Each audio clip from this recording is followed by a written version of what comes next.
వాళ్ళు ఈ శ్లోకం తప్పులు చదవకుండా ధారణ చేసి అమ్మవారి పాదం మీద కొద్దిగా కుంకం వేసి ఈ శ్లోకం చదివి నమస్కారం చేస్తే భర్త దీర్ఘాయుష్మంతుడై చక్కగా పుత్రపౌత్రాదులను చూసి 3 తరాలు చూసి ఆయన ఒడిలో తలపెట్టుకుని తన శరీరం విడిచిపెట్టగలిగిన భాగ్యాన్ని పొందుతుంది. పసుపు కుంకాలతో 10 కాలం ఉంటుందంటారు.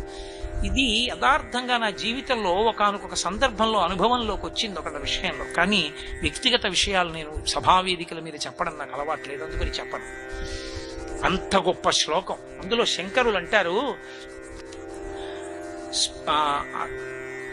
సుధామప్యాస్వాద్య ప్రతిభయ జరా మృత్యుహరిణీం విపద్యంతే విశ్వే విధిమకముఖాత్యాది విశదః కరాళం యక్ష్వేళం కబళతవత కాలకలన నశంభోస్తన్మూలం తవ జనని తాటంక మహిమా.